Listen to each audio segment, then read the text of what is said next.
경기도 어느 작은 마을. 단층 한옥의 낡은 대청마루에 햇살이 스며들고 있었다.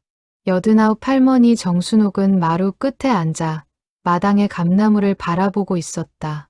주름진 손은 무릎 위에서 가만히 떨리고 있었다. 그 떨림은 추위 때문이 아니었다. 72년을 기다려온 사람의 손은 이제 더 이상 무엇을 붙잡을 힘도 남아있지 않았다.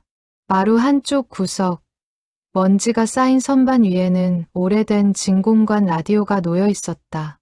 갈색 나무 케이스는 세월의 발에 거의 검게 변했고 금박으로 새겨진 글씨는 반쯤 지워져 있었다. 다이얼은 녹이 슬어 돌아가지 않았고 천으로 된 스피커 망은 곳곳이 찢어져 있었다. 그 라디오는 1953년부터 그 자리에 있었다. 정확히는 그해 7월 27일 휴전협정이 조인되던 바로 그날부터. 순옥은 21살 새댁이었을 때 그 라디오를 처음 들었다. 시어머니가 아끼던 물건이었다. 동네에서 라디오를 가진 집은 손에 꼽을 정도였고 저녁이면 이웃들이 모여들어 함께 방송을 들었다. 뉴스가 나오면 모두 숨을 죽였고 가요가 흘러나오면 잠시나마 전쟁의 공포를 잊을 수 있었다. 하지만 1973년 어느 봄날 라디오는 갑자기 소리를 내지 않았다. 다이얼을 아무리 돌려도 안테나를 이리저리 움직여도 아무 반응이 없었다.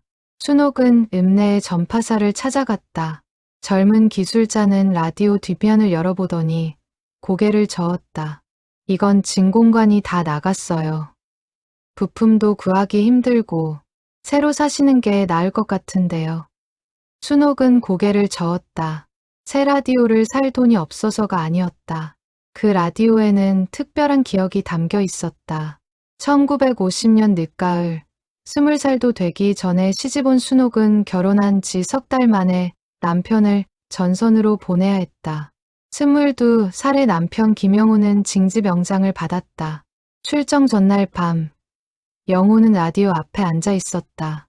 밤 11시 방송이 끝나고 라디오에서는 지직거리는 소음만 흘러나왔다. 순옥이 물었다. 여보, 뭐 하세요? 영호는 라디오를 쓰다듬으며 대답했다. 이 소리 들으면서 당신 생각할 거요. 전선에서도 라디오 방송 들을 수 있다던데. 혹시 내 목소리가 라디오에 나오게 되면 당신도 꼭 들어줘요. 무슨 소리를 그렇게. 빨리 돌아오시기만 해요. 순옥은 울음을 참으며 말했다. 영호는 그녀의 손을 잡았다. 꼭 살아서 돌아올 거요. 약속하오. 다음 날 새벽, 영호는 보따리 하나 메고 집을 나섰다. 순옥은 대문 앞에서 그의 뒷모습이 골목 끝에서 사라질 때까지 지켜봤다. 그리고 그것이 남편을 본 마지막이었다. 1951년 봄, 중공군이 개입하면서 전선은 다시 혼란에 빠졌다. 5월 어느 날, 면사무소에서 사람이 왔다. 손에는 전사통지서가 들려 있었다. 강원도 어느 고지전에서 김영우 일병이 전사했다는 내용이었다. 유해는 찾지 못했다. 순옥은 그날부터 매일 저녁 라디오 앞에 앉았다. 혹시라도, 정말 혹시라도 남편의 목소리가 들릴까 싶어서였다. 뉴스를 듣고, 드라마를 듣고, 가요를 들었다. 위문 방송 시간에는 더욱 귀를 기울였다. 전선의 장병들에게 보내는 메시지, 가족들의 편지 낭독. 하지만 영호의 목소리는 들리지 않았다. 20년이 흘렀다.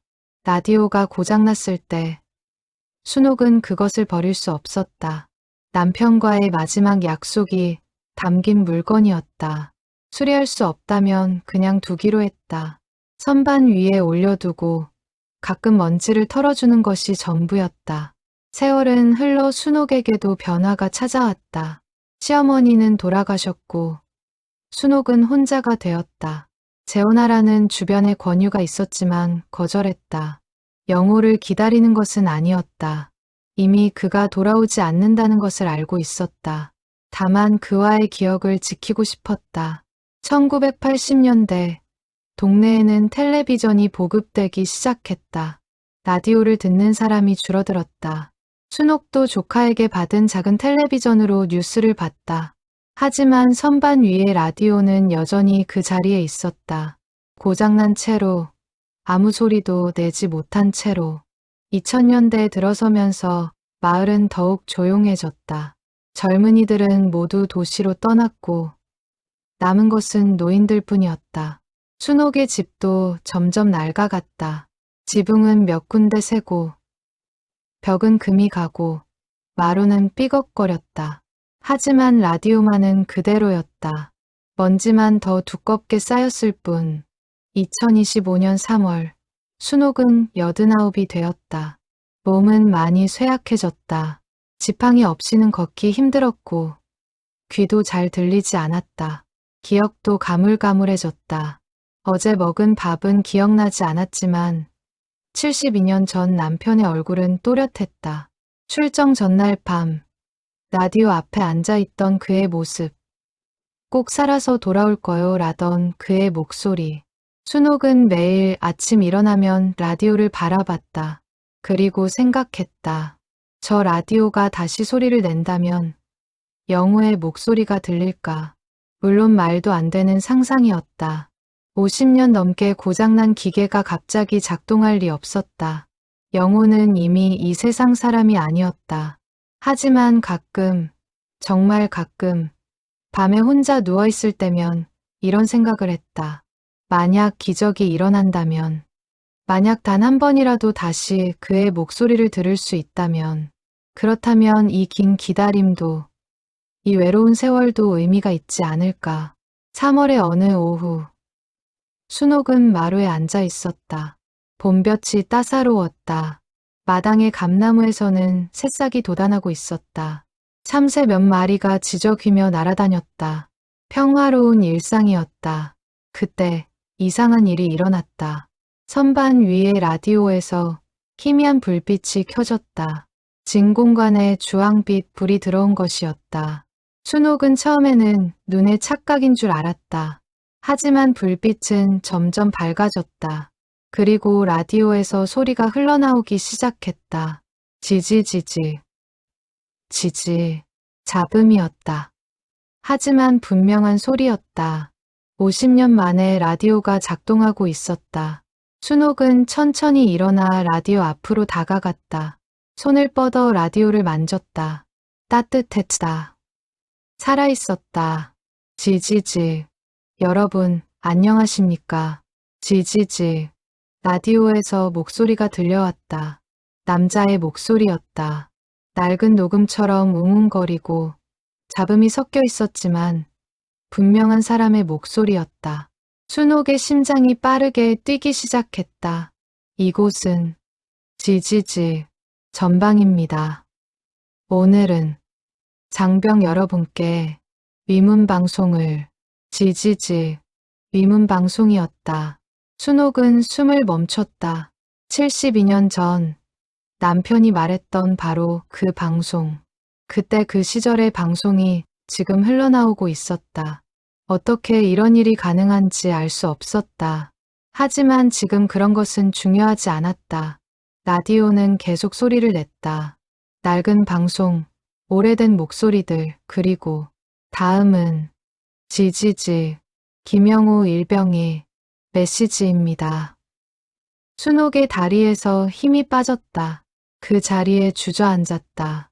눈물이 흘러내렸다. 라디오에서는 계속해서 소리가 흘러나왔다. 그리고 마침내 그 목소리가 들려왔다. 여보. 라디오에서 흘러나오는 목소리는 젊었다. 22살 청년의 목소리.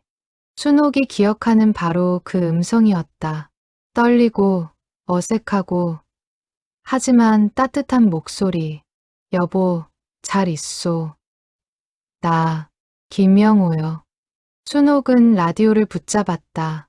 주름진 손이 나무 케이스를 쓰다듬었다. 72년 만에 듣는 남편의 목소리. 꿈인지 현실인지 구분이 가지 않았다.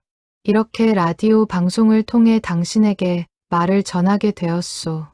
전선은 지지지. 힘들지만 나는 잘 있소. 걱정 말아요.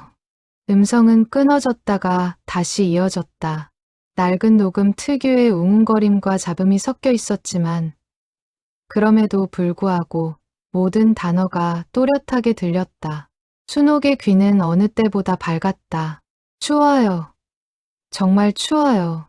강원도 산속은 겨울이 일찍 와요. 하지만 동료들이 있어 견딜 만하오. 우리는 지지지 서로 의지하며 버티고 있소. 영호의 목소리에는 억지로 밝게 하려는 노력이 묻어났다. 춘옥은 알 수 있었다. 그가 얼마나 힘든지, 얼마나 두려운지. 하지만 그는 자신을 걱정시키지 않으려고 애쓰고 있었다.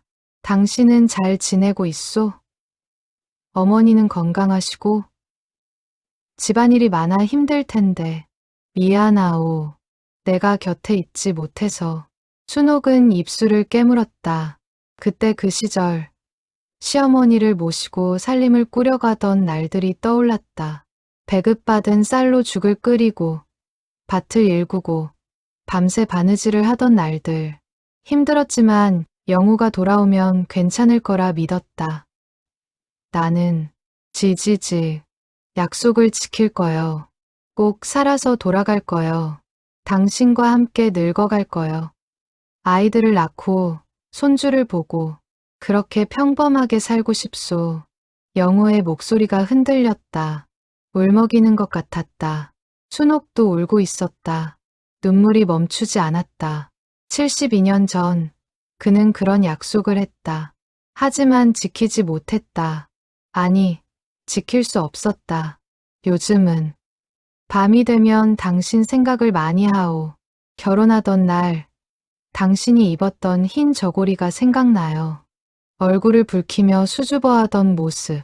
그때 나는 세상에서 가장 행복한 사람이었소. 춘옥은 고개를 들어 천장을 바라봤다. 결혼식 날 그녀는 19이었다. 너무 어렸다. 시집 가는 것이 두려웠지만 영우를 보고 마음이 놓였다. 그의 온화한 눈빛, 따뜻한 미소. 이 사람과 함께라면 괜찮을 것 같았다. 당신을 처음 본 날을 기억하오? 우물가에서였소. 당신은 물을 길어 올리고 있었고 나는 그냥 지나칠 수가 없었소. 괜히 목이 마르다고 물을 얻어 마셨지. 춘옥은 웃음과 울음이 동시에 나왔다. 그날을 기억했다. 18살 여름, 우물가에서 영호를 처음 만났다. 그는 인근 마을에 사는 청년이었다.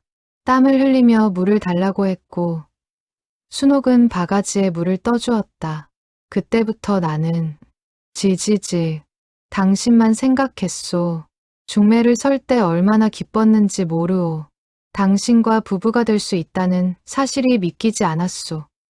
라디오의 잡음이 심해졌다. 영우의 목소리가 끊어졌다 다시 들렸다.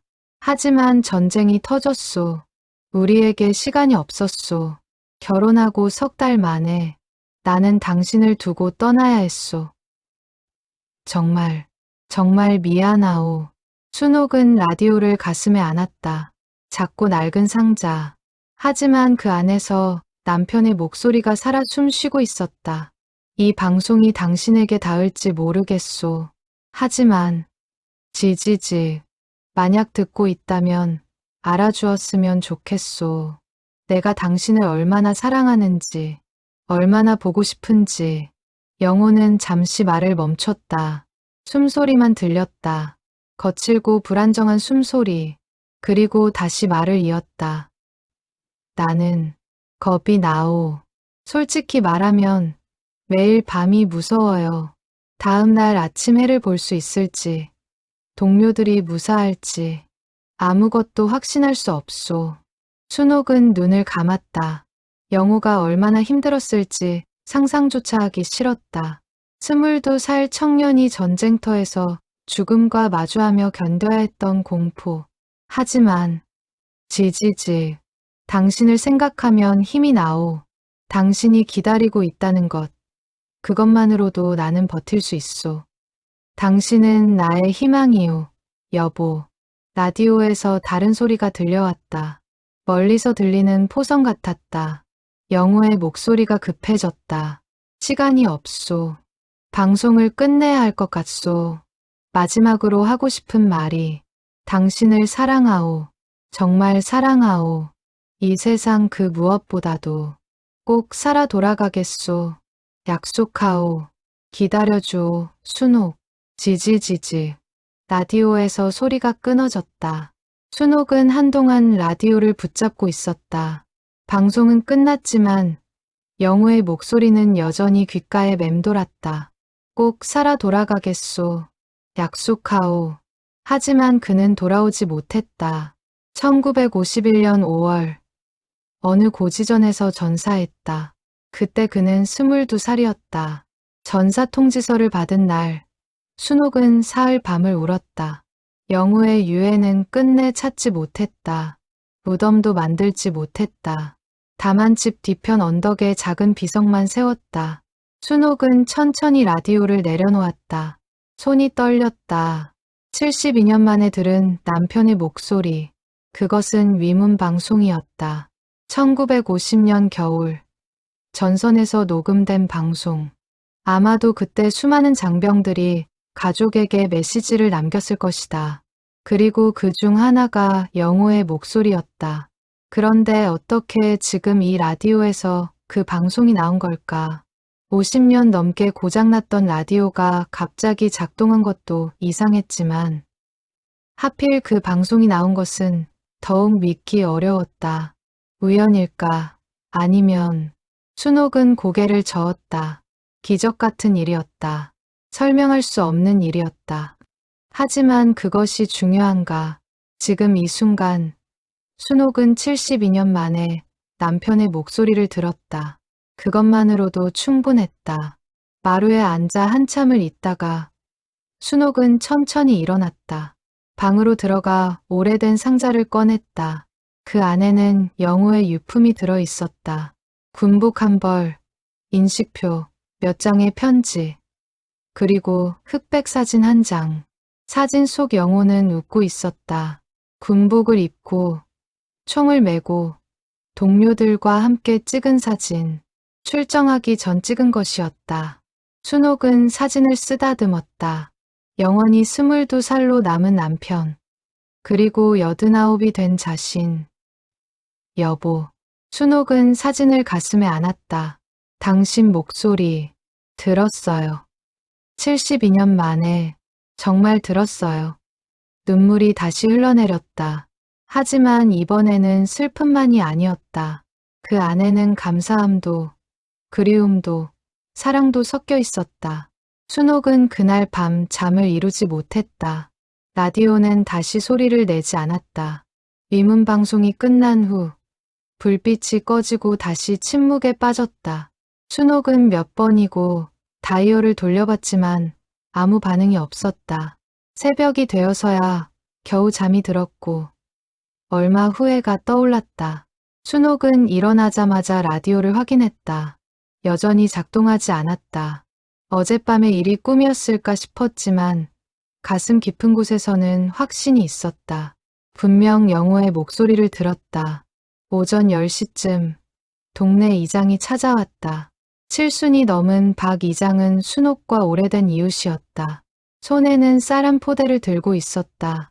할머니, 쌀 좀 가져왔어요. 집에 떨어진 것 같아서.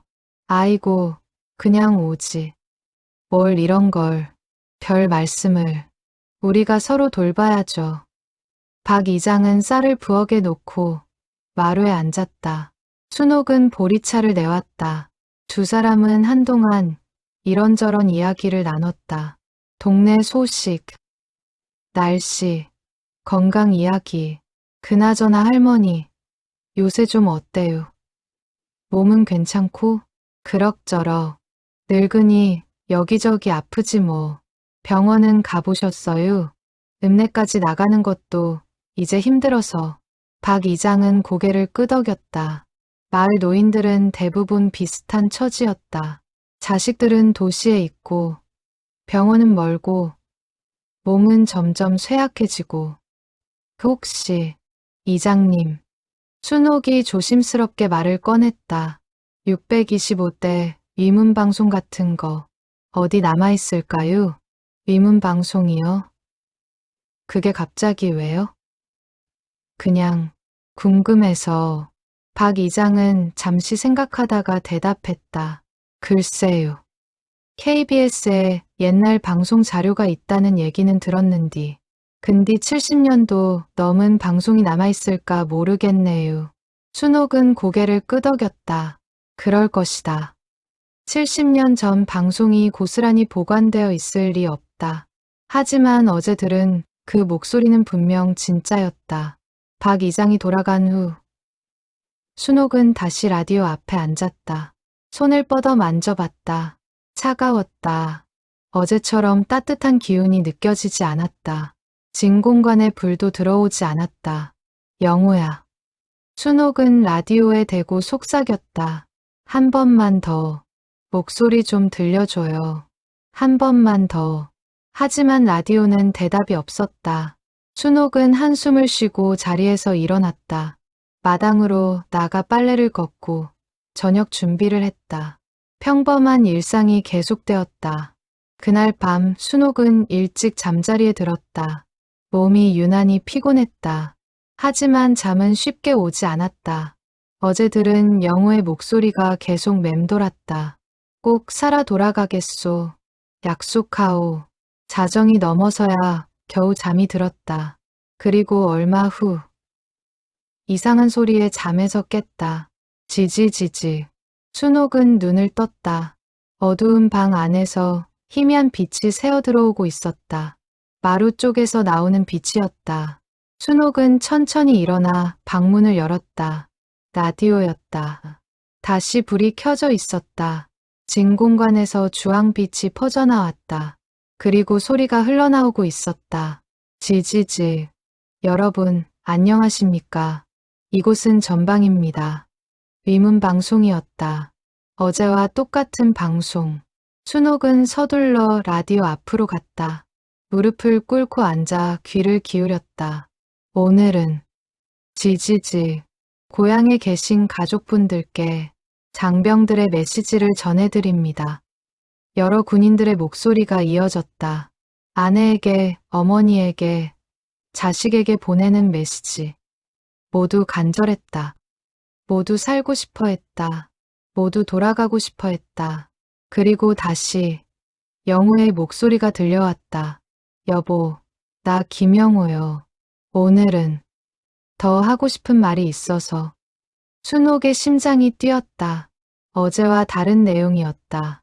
어제는 듣지 못한 부분이었다. 당신에게 미안한 것이 많소.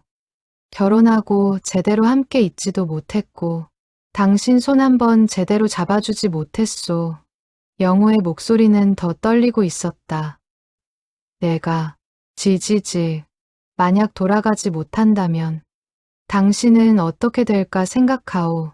혼자 남겨질 당신이 너무 걱정되오. 순옥은 입술을 깨물었다. 영호는 알고 있었던 것이다. 자신이 돌아가지 못할 수도 있다는 것을. 만약, 정말 만약 내가 돌아가지 못한다면 당신은 재혼하시오. 젊은데 혼자 늙어가면 안 돼요. 좋은 사람 만나서 행복하게 사시오. 안 돼요. 순옥이 라디오를 향해 소리쳤다.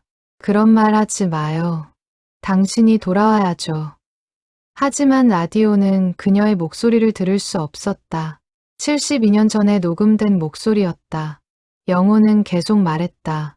하지만 솔직히 말하면 나는 당신이 나를 잊지 않았으면 좋겠소. 이기적인 마음이지만 당신 마음 한구석에 내가 남아있었으면 그렇게 바라오. 순옥은 울고 있었다. 눈물이 멈추지 않았다. 나는 지금도 당신을 생각하고 있소. 이 추운 참호 속에서 포탄이 떨어지는 이 전선에서도 당신 얼굴이 떠올라요. 당신이 웃는 모습, 부끄러워하는 모습, 밥 짓는 모습, 모든 것이 그리워요. 당신의 목소리, 당신의 손, 당신의 따뜻함. 영호는 잠시 말을 멈췄다. 그리고 마지막으로 말했다. 사랑하오, 순옥. 이 세상 끝까지, 그 너머까지. 영원히 사랑하오. 지지지지. 라디오에서 소리가 끊어졌다. 불빛이 꺼졌다. 다시 침묵만 남았다. 순옥은 라디오를 안고 한참을 울었다.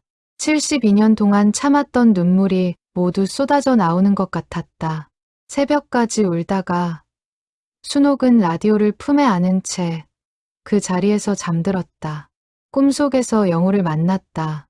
젊은 모습의 영호가 웃으며 손을 내밀었다. 순옥도 손을 뻗었다. 하지만 닿지 않았다. 영호는 점점 멀어졌다. 순옥은 소리쳤다. 가지 마요. 가지 마요. 하지만 영호는 사라졌다. 아침이 되어 눈을 떴을 때 순옥의 볼은 눈물로 젖어 있었다. 사흘 후 박 이장이 다시 찾아왔다. 이번에는 동네 노인회장 최할아버지와 함께였다. 두 사람의 표정이 심상치 않았다. 할머니, 소문 들었어요? 무슨 소문? 할머니 집 라디오에서 625대 방송이 나온다는 소문. 순옥은 깜짝 놀랐다.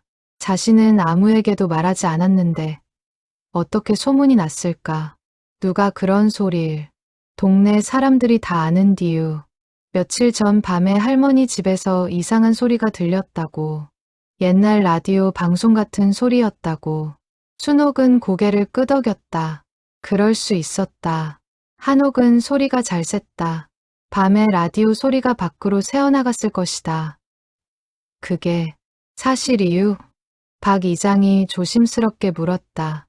순옥은 잠시 망설이다가 고개를 끄덕였다. 예, 사실이에요. 어떻게 그런 일이? 모르겠어요. 그냥 갑자기 라디오가 작동했어요. 50년 넘게 고장났던 게 최할아버지가 라디오를 살펴봤다. 낡고 먼지 쌓인 라디오. 도저히 작동할 것 같지 않은 물건이었다. 이게 정말 소리를 냈다고요? 예, 밤마다. 무슨 방송이 나왔는디?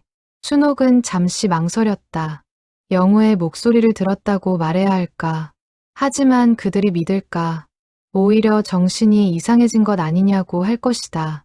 옛날 위문 방송이었어요. 625대 위문 방송? 그게 어떻게 지금 나와요? 모르겠어요. 나도 이해가 안 돼요. 박 이장과 최할아버지는 서로 얼굴을 마주봤다. 믿기 어려운 이야기였지만 순옥이 거짓말을 할 이유도 없었다. 그 혹시 녹음한 거 아니유? 아니에요.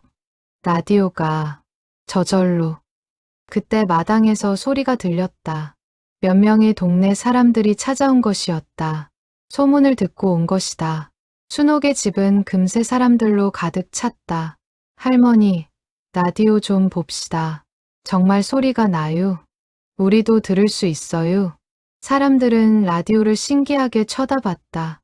순옥은 난감했다. 라디오는 밤에만 작동했고 그것도 언제 나올지 알 수 없었다. 밤에만 소리가 나요. 낮에는 안 나와요. 그럼 오늘 밤에 와도 돼요? 글쎄요. 매일 나오는 것도 아니고. 하지만 사람들은 들떠 있었다. 신비한 일이었다. 50년 고장난 라디오가 작동하고 70년 전 방송이 나온다니. 동네에 이런 일이 일어난 것이 처음이었다. 저녁이 되자 순옥의 집 마당에는 10여 명의 사람들이 모였다. 대부분 노인들이었다. 625를 겪은 세대였다. 그들도 전쟁의 기억을 가지고 있었다. 가족을 잃은 사람, 고향을 잃은 사람, 상처를 가진 사람들. 정말 나올까요? 할머니가 거짓말할 리 없제. 근데 신기하네요. 어떻게 이런 일이. 밤 11시가 넘어가자 사람들은 지루해하기 시작했다. 라디오는 여전히 작동하지 않았다. 불빛도 없었고 소리도 없었다. 오늘은 안 나오나 보네요. 그냥 가야겠어요. 한 명씩 자리에서 일어나기 시작했다. 순옥도 미안한 마음이 들었다. 사람들을 헛되이 기다리게 한 것 같았다. 그때였다. 자정을 막 넘긴 순간 라디오에서 희미한 불빛이 켜졌다. 사람들이 일제히 라디오를 바라봤다. 저기, 불이, 쉿, 조용히 해유, 지지지지.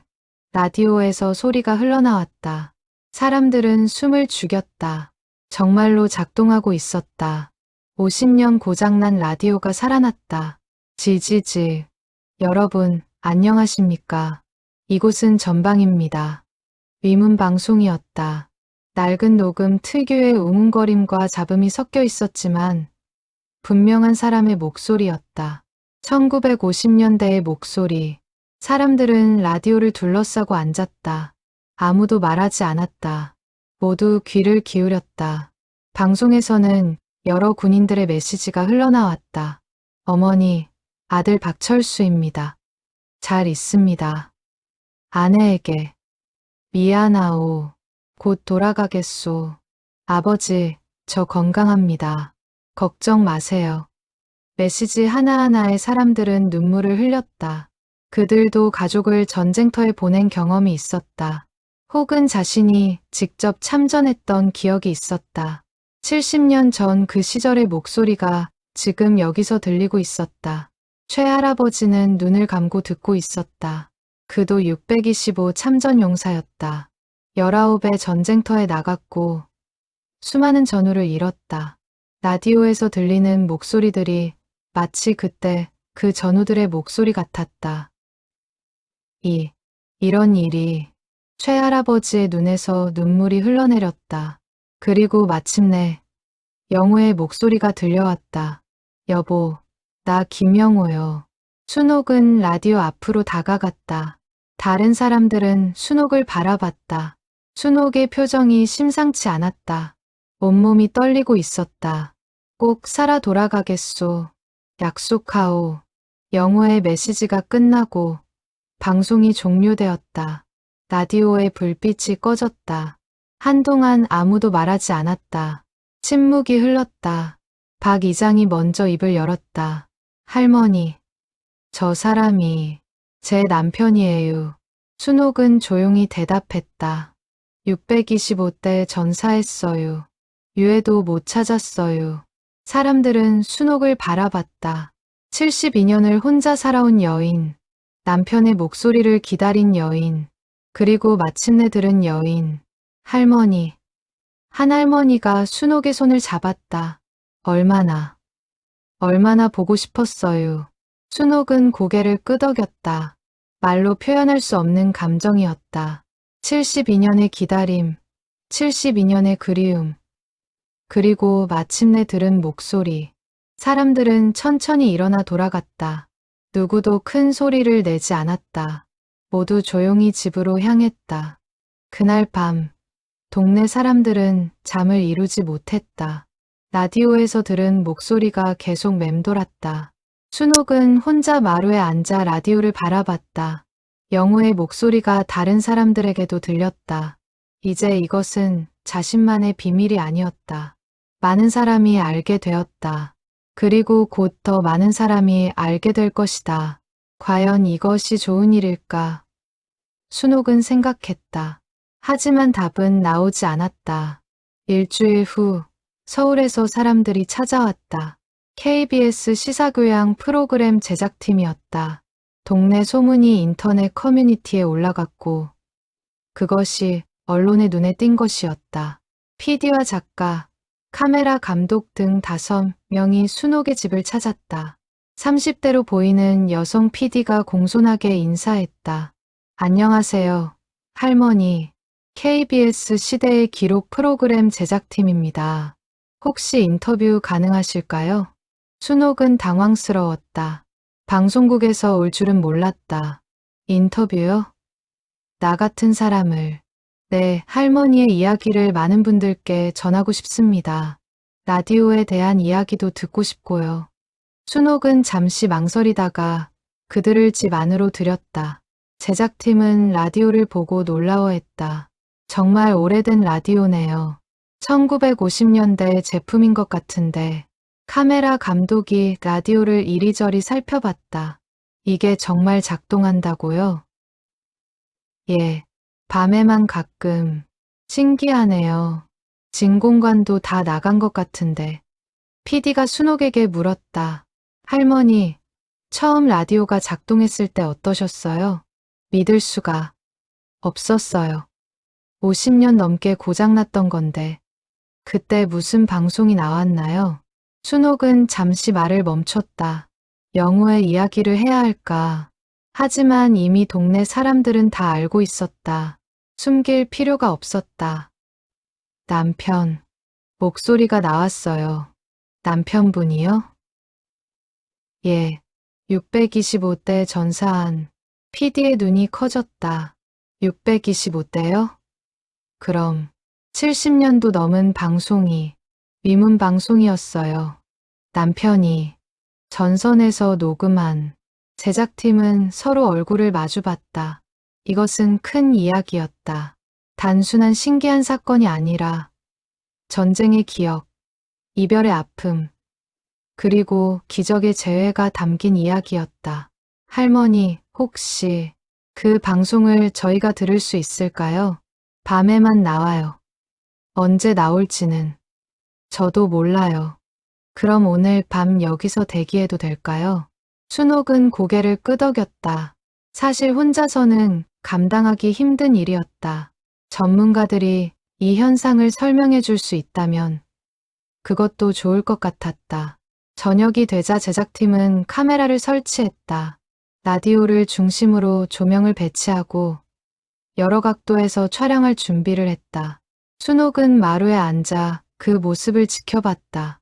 밤 11시 촬영이 시작되었다.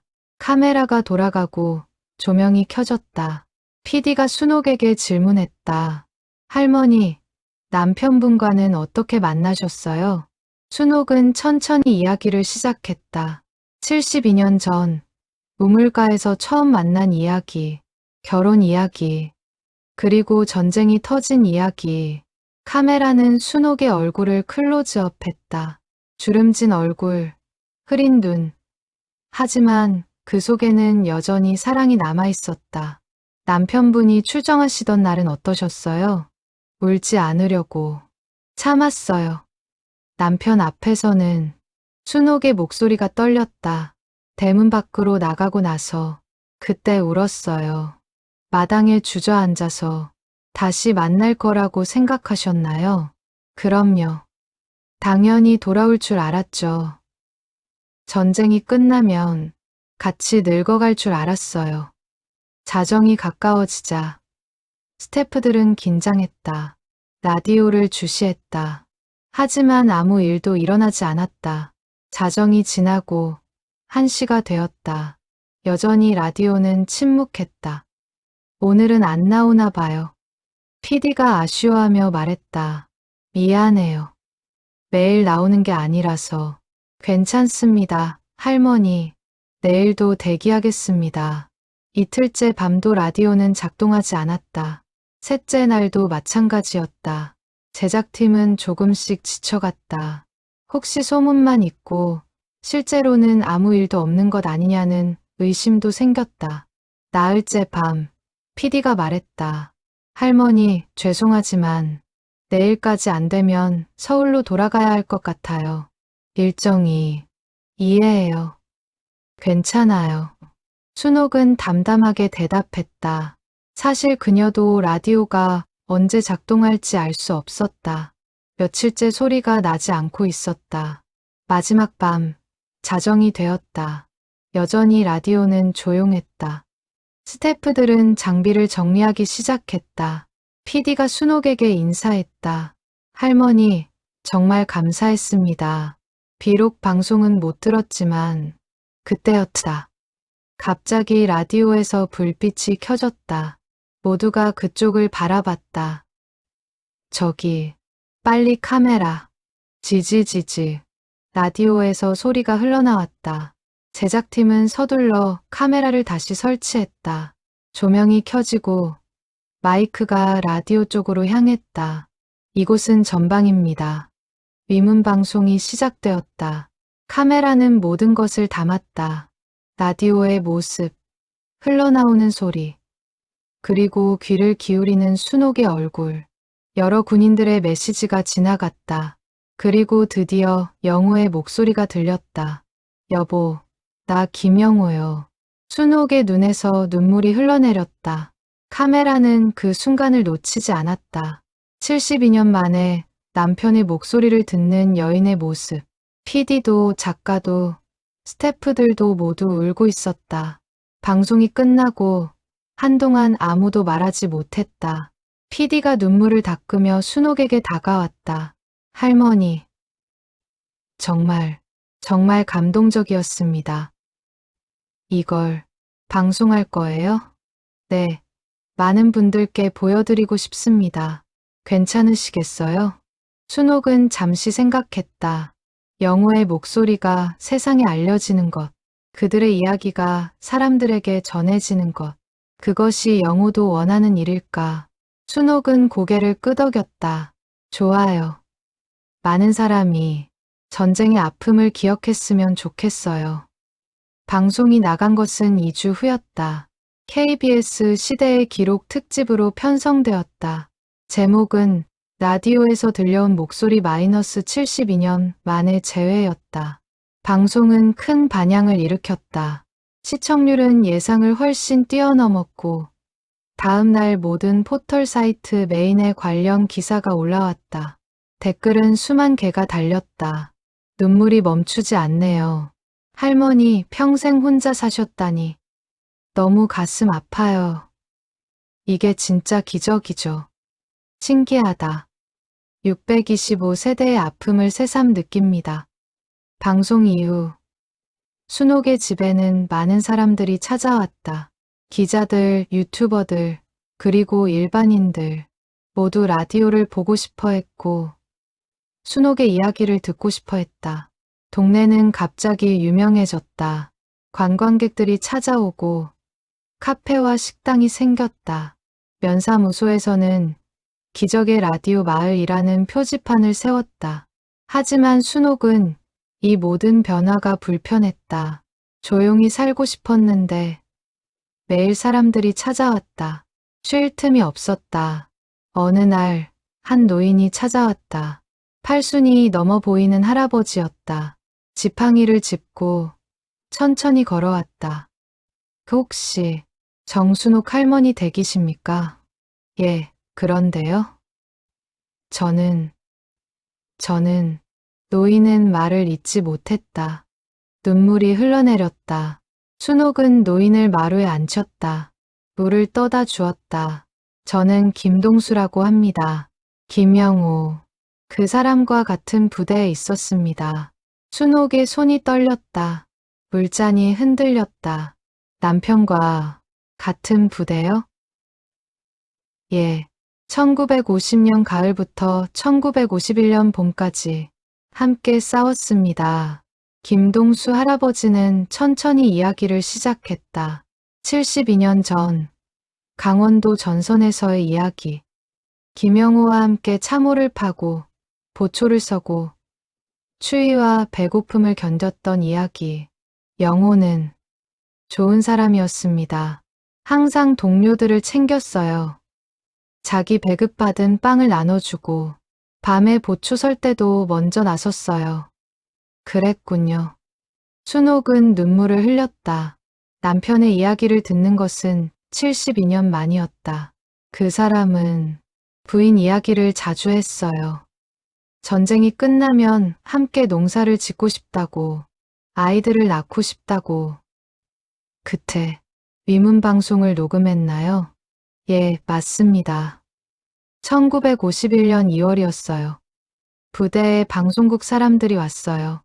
장병들의 메시지를 녹음한다고. 영호도 녹음했습니다. 김동수는 잠시 말을 멈췄다. 그리고 조심스럽게 물었다. 할머니, 그 사람이 어떻게 전사했는지 아십니까? 아니요. 전사통지서에는 고지전에서 전사했다고만. 김동수는 고개를 숙였다. 제가 지켜봤습니다. 그날을. 순옥의 심장이 뛰었다. 1951년 5월 16일이었습니다. 중공군의 대규모 공격이 있었어요. 우리 부대는 어느 고지를 지키고 있었는데 김동수의 목소리가 떨렸다. 영호는 후퇴의 명령이 떨어졌을 때도 끝까지 남아 있었어요. 부상당한 동료를 업고 같이 내려오려고. 하지만 적의 포탄이 그 자리에 떨어졌습니다. 저는 조금 앞서 내려오고 있었는데 뒤를 돌아보니 김동수는 울고 있었다. 영호가 쓰러져 있었어요. 다시 올라가려고 했지만 폭격이 너무 심해서 저는 그냥 도망쳤습니다. 72년 동안 그 죄책감을 안고 살았습니다. 영호를 두고 온 그 죄책감을.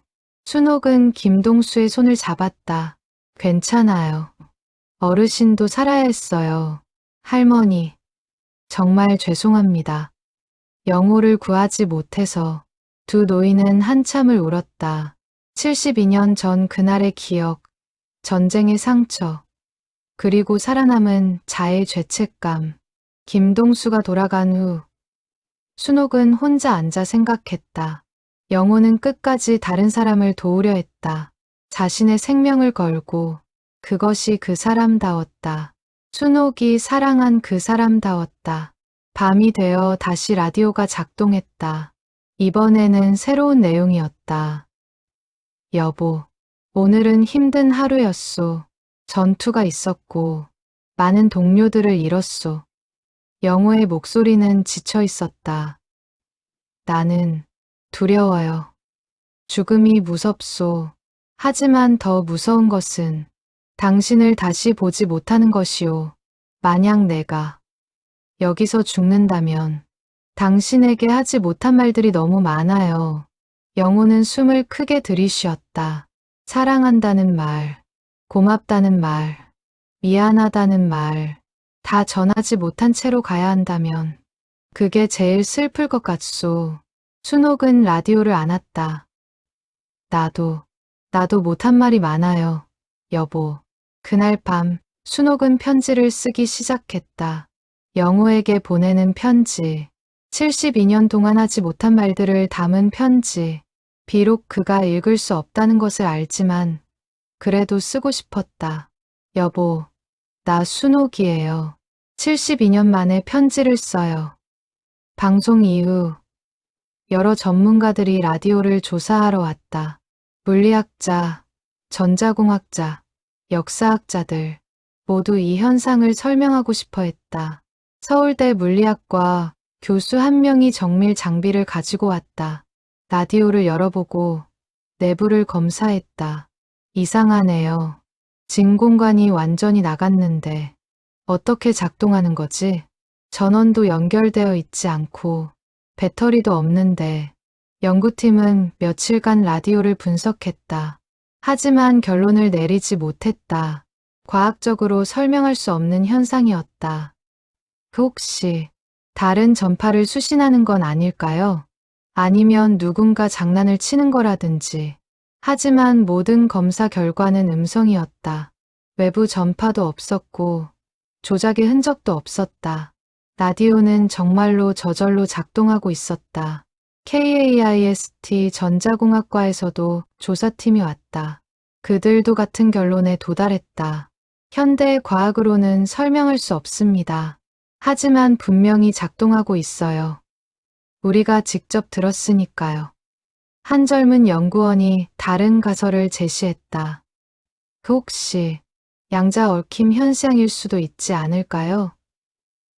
1950년대에 녹음된 정보가 어떤 방식으로든 이 라디오와 연결되어 말도 안 돼요. 양자 얽힘이 70년을 유지될 수는 없어요. 하지만 다른 설명이 있나요? 논쟁은 계속되었다. 하지만 답은 나오지 않았다. 국립과학수사연구원에서도 관심을 가졌다. 혹시 사기나 조작이 아닌지 확인하고 싶어 했다. 하지만 모든 조사 결과 순옥은 무관했다. 그녀는 정말로 아무것도 하지 않았다. 라디오가 저절로 작동했을 뿐이었다. 결국 과학계는 미제 사건으로 분류했다. 설명할 수 없지만 부정할 수도 없는 현상. 그렇게 이 사건은 학계의 논쟁거리가 되었다. 한편 국방부에서도 관심을 보였다. 625 전사자 유가족 지원 담당관이 찾아왔다. 할머니, 남편분의 전사 기록을 확인했습니다. 김영우 일병, 1951년 5월 16일 강원도 모 지역에서 전사, 유해 미수스, 국가유공자로 등록되어 있고 유가족 지원을 받으실 수 있습니다. 순옥은 고개를 저었다. 이제 와서 무슨 72년이 지났는데 그래도 받으실 수 있는 혜택이 있습니다. 생활지원, 의료지원. 괜찮아요. 나는 그냥 조용히 살고 싶어요. 담당관은 명함을 두고 갔다. 순옥은 명함을 서랍에 넣었다. 돈이 필요한 것이 아니었다. 영호를 다시 만나는 것. 그것만이 그녀의 바람이었다. 어느 날 밤, 라디오에서 또 다른 메시지가 나왔다. 여보, 오늘은 특별한 날이오. 우리 결혼기념일이오. 순옥은 깜짝 놀랐다. 결혼기념일. 1950년 3월 15일. 오늘이 바로 그날이었다. 75주년 결혼기념일. 당신 기억하고 있소? 작은 잔치였지만 나에게는 인생 최고의 날이었소. 당신이 빨간 저고리를 입고 수줍어하던 모습. 지금도 눈에 선해요. 영호의 목소리는 부드러웠다. 전쟁만 아니었다면 우리 함께 늙어갔을 텐데. 손주들 보고, 증손주들 보고 그렇게 평범하게 살았을 텐데. 하지만 운명이 우리를 갈라놓았소. 미안하오, 여보. 약속을 지키지 못해서. 순옥은 눈물을 흘리며 대답했다. 괜찮아요, 여보. 당신 목소리 들을 수 있는 것만으로도 감사해요. 라디오는 계속 말했다. 만약 다시 태어난다면 또 당신을 만나고 싶소. 전쟁 없는 세상에서 평화로운 시대에 그때는 꼭 함께 늙어가고 싶소. 100년을 당신과 함께. 방송이 끝났다. 순옥은 한참을 앉아 있었다. 결혼기념일. 75년 전 그날. 그녀는 19이었고 영호는 20이었다. 앞날을 꿈꾸던 젊은 부부. 순옥은 방으로 들어가 옛날 사진을 꺼냈다. 결혼식 사진. 흑백 사진 속 두 사람은 행복해 보였다. 순옥은 사진을 쓰다듬었다. 여보, 나도 다시 태어나면 또 당신 만나고 싶어요. 그날 밤 순옥은 꿈을 꾸었다. 젊은 시절로 돌아간 꿈, 영호와 함께 걷는 꿈, 전쟁도 없고 이별도 없는 세상. 두 사람은 손을 잡고 걸었다. 끝없이 걸었다. 그리고 행복했다. 라디오 소식이 퍼지면서 순옥의 집에는 비슷한 처지의 사람들이 찾아오기 시작했다. 625 유가족들, 전쟁 미망인들, 실종자 가족들, 모두 자신들의 이야기를 들려주었다. 어느 할머니는 남편이 북한으로 끌려갔다고 했다. 1950년 9월, 인민군 후퇴 때 함께 끌려갔고, 그 후 소식이 끊겼다. 70년 넘게 살았는지, 죽었는지도 모른다고 했다. 또 다른 할아버지는 형을 잃었다고 했다. 18살 형이 의용군으로 끌려갔고 전사 통지도 받지 못했다. 유해도 없었다. 그저 사라졌을 뿐이었다. 한 중년 남성은 할아버지를 찾고 있었다. 전쟁 때 실종되어 생사를 모른다고 했다. 아버지는 평생 할아버지를 그리워하다 돌아가셨고 이제 손자인 자신이 찾고 있다고 했다. 모두 비슷한 이야기였다. 전쟁이 앗아간 가족, 끝나지 않은 기다림, 다치지 않은 상처. 순옥은 그들의 이야기를 들으며 눈물을 흘렸다. 자신만 아픈 것이 아니었다. 수많은 사람들이 같은 아픔을 안고 살아왔다. 할머니 라디오에서 우리 가족 이야기도 나올까요? 한 할머니가 물었다. 모르겠어요. 언제 무슨 방송이 나올지. 그래도, 혹시라도, 사람들은 희망을 가졌다. 혹시 자신의 가족 목소리도 들을 수 있지 않을까. 72년 전 헤어진 그 사람의 목소리를 어느 날 밤 라디오에서 다른 사람의 메시지가 나왔다. 어머니, 아들 박철수입니다. 잘 있습니다. 마당에 앉아있던 한 할머니가 소리쳤다. 철수야, 우리 철수야. 그 할머니의 아들이었다. 1950년 징집되어 전사한 아들. 할머니는 라디오 앞으로 달려갔다. 철수야, 엄마야. 엄마 목소리 들려? 하지만 라디오는 대답하지 않았다. 일방적인 메시지였다. 할머니는 울며 라디오를 안았다. 우리 아들, 우리 착한 아들. 그날 밤 여러 사람들의 메시지가 나왔다. 각자 다른 이름, 다른 고향. 하지만 같은 마음. 살고 싶다는 마음. 가족을 보고 싶다는 마음. 그 중 한 메시지에서 한 할아버지가 자신의 형 이름을 들었다. 동생아, 형은 잘 있다. 걱정 마라. 할아버지는 눈물을 흘렸다. 75년 만에 듣는 형의 목소리. 18배 끌려간 형. 스물이던 자신은 이제 95이 되었다. 형님, 형님. 라디오를 통해 많은 사람들이 가족을 만났다. 목소리로, 기억으로, 사랑으로. 전쟁이 끊어놓은 인연이 다시 이어지는 순간이었다. 순옥은 그 모습을 보며 생각했다. 이 라디오는 자신만을 위한 것이 아니었다. 모든 전쟁 유가족을 위한 것이었다. 그들에게 위로를, 치유를, 그리고 작별을 줄 수 있는 기회였다. 어느 날 순옥은 결심했다. 라디오를 공개하기로. 누구든 원하는 사람은 와서 들을 수 있게. 매주 토요일 밤 집을 개방하기로 했다. 첫 번째 토요일 100명이 넘는 사람들이 찾아왔다. 마당은 사람들로 가득 찼다. 노인들, 중년들, 젊은이들 모두 조용히 앉아 라디오를 기다렸다. 자정이 되자 라디오가 작동했다. 위문 방송이 흘러나왔다. 수십 명의 목소리가 이어졌다. 그때마다 누군가는 울었고 누군가는 웃었다. 모두 자신만의 기억을 가지고 있었다. 방송이 끝나고 사람들은 천천히 돌아갔다. 누구도 시끄럽게 하지 않았다. 모두 조용히, 경건하게, 마치 예배를 마친 것처럼. 순옥은 사람들을 배웅하며 생각했다. 이것이 영호가 원하는 일일까? 많은 사람에게 위로를 주는 것, 전쟁의 아픔을 나누는 것. 아마도 그럴 것이다. 영호는 그런 사람이었다. 밤이 깊어가자 순옥은 혼자 마루에 앉았다. 라디오는 다시 침묵했다.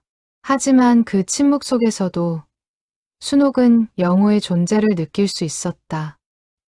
여보, 고마워요.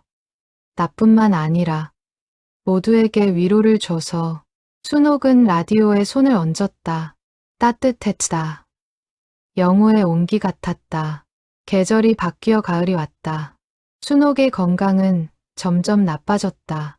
병원에 가야 한다는 주변의 권유가 있었지만 거절했다. 집을 떠나고 싶지 않았다. 라디오 곁을 떠나고 싶지 않았다. 어느 날 밤, 순옥은 심한 기침을 했다. 가래에 피가 섞여 나왔다. 몸은 점점 약해졌고 걷기도 힘들었다. 하지만 여전히 매주 토요일이면 사람들을 맞이했다. 10월 어느 토요일, 평소보다 많은 사람들이 찾아왔다. 순옥은 마루에 앉아 그들을 맞이했다. 얼굴은 창백했고 몸은 떨렸다. 할머니, 괜찮으세요? 박 이장이 걱정스럽게 물었다. 괜찮아요. 오늘도 라디오가 작동할 거예요. 자정이 되자 라디오가 켜졌다. 하지만 이번에는 달랐다. 다른 사람들의 메시지 없이 바로 영호의 목소리가 나왔다.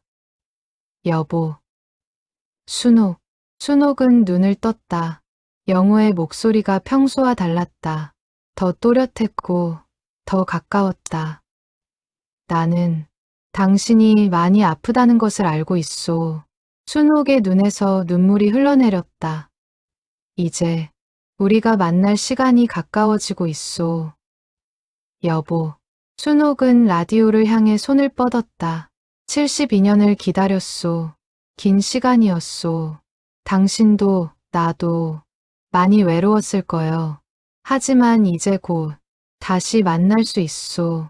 젊은 모습으로, 건강한 모습으로.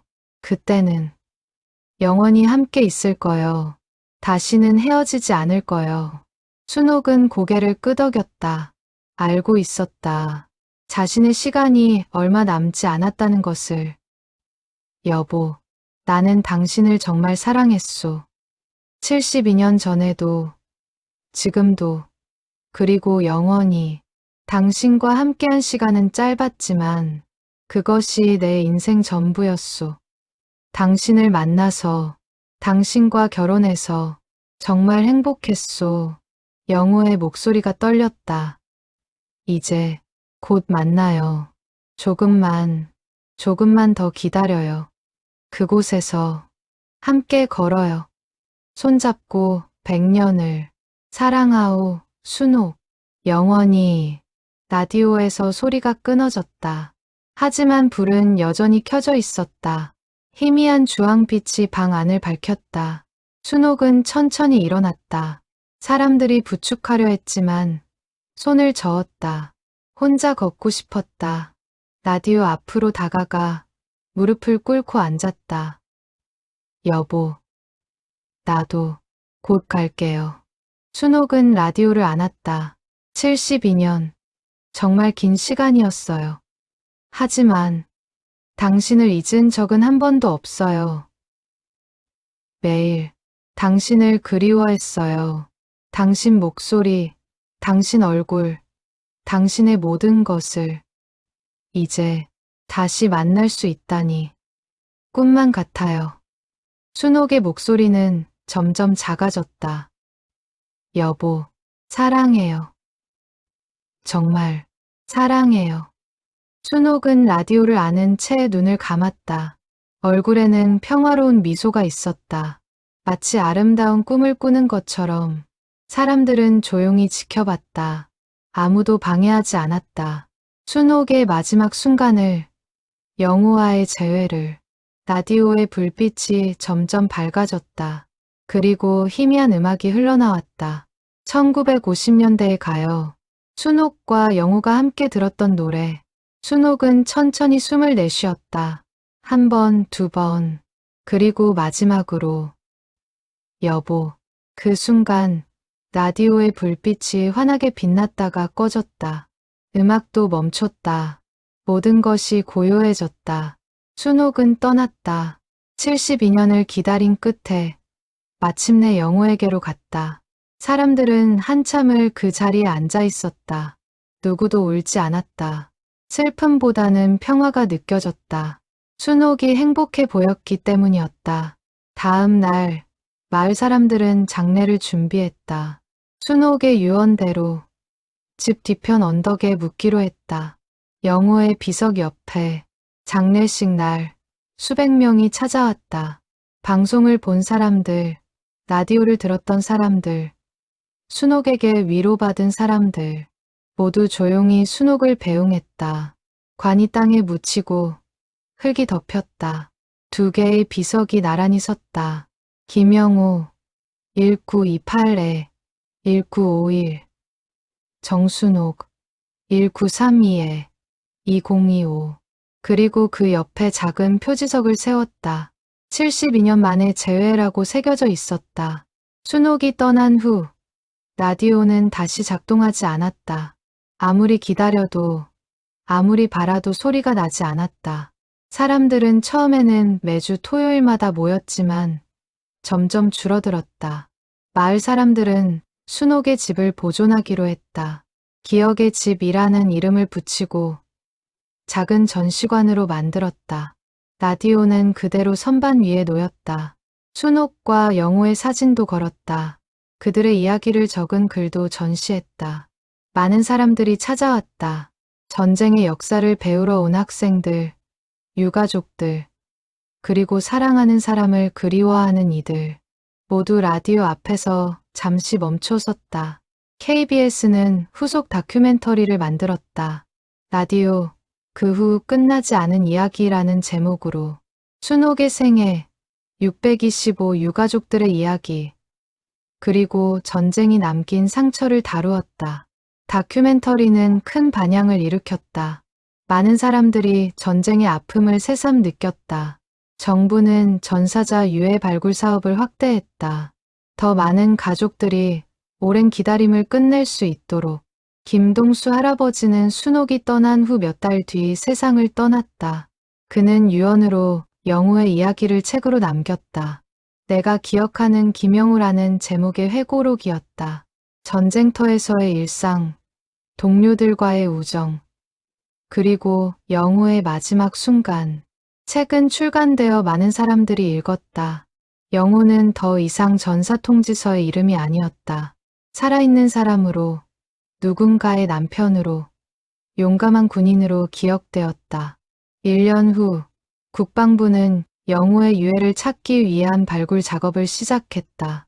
김동수의 증언을 바탕으로 그 고지를 찾았다. 몇 달간의 발굴 끝에 유골이 발견되었다. DNA 검사 결과 영우의 것으로 확인되었다.